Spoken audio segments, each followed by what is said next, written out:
నేడు సిట్ ముందుకు Sanjay. Phone tapping కేసులో హాజరు కాబోతున్న కేంద్ర మంత్రి. కేసు పూర్వాపరాలపై కేంద్ర హోంశాఖ అధికారుల ఆరా.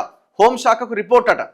రాష్ట్ర వ్యాప్తంగా సంచలనం సృష్టించిన ఫోన్ ట్యాపింగ్ కేసులో కీలక పరిణామం చోటు చేసుకుంది. ఈ కేసులో ఇప్పటికే పలువురు నేతలను విచారించిన సిట్ వారి వద్ద నుంచి వాంగ్మూలాలు సేకరించింది. అయితే తాజాగా కేంద్ర హోంశాఖ సహాయ మంత్రి బండి సంజయ్ని సిట్ విచారించబోతున్నది.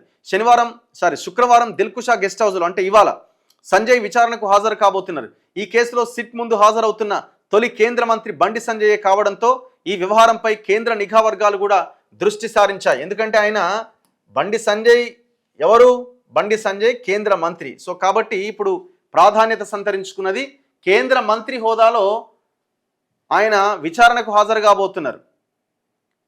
కేసు పూర్వాపరాలపై ఆరా తీసి కేంద్ర హోంమంత్రిత్వ శాఖకు నివేదిక ఇవ్వబోతున్నట్టుగా చర్చ జరుగుతున్నది.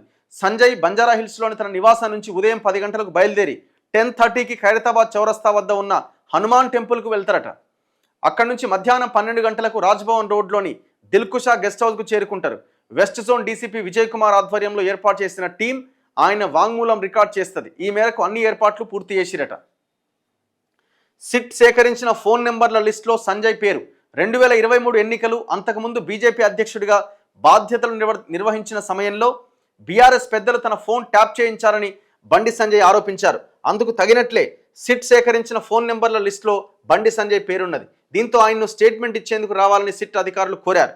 ఇది పలుమార్లు వాయిదా పడగా శుక్రవారం ఖరారైంది. సిట్కు వాంగ్మూలం ఇచ్చిన అనంతరం బండి సంజయ్ అక్కడే మీడియాతో మాట్లాడతారు. గత ప్రభుత్వ హయాంలో జరిగిన ఫోన్ ట్యాపింగ్ అంశంపై బండి సంజయ్ మొదటి నుంచే తీవ్ర స్థాయిలో ఆగ్రహం వ్యక్తం చేస్తున్నారు. దీన్ని జాతీయ స్థాయి అంశంగా ఆయన పరిగణిస్తున్నారు.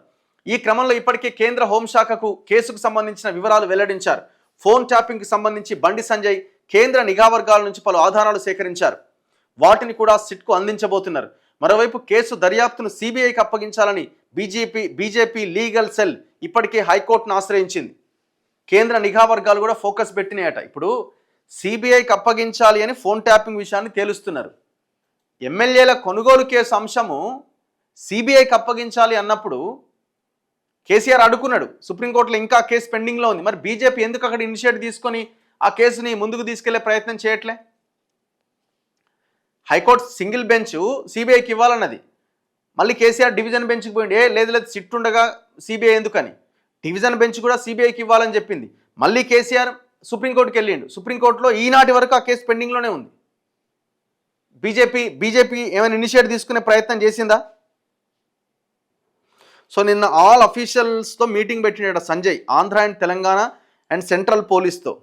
మరి ఏం జరుగుతున్నది? ఇప్పుడు ఆంధ్రప్రదేశ్ నుంచి కూడా కొంతమంది పోలీస్ అధికారులు రాబోతున్నారు. వాళ్ళు కూడా ఈ ఫోన్ ట్యాపింగ్ సంబంధించిన డేటా ఏదో తీసుకోబోతున్నారన్న రకరకాల చర్చలు నడుస్తున్నాయి.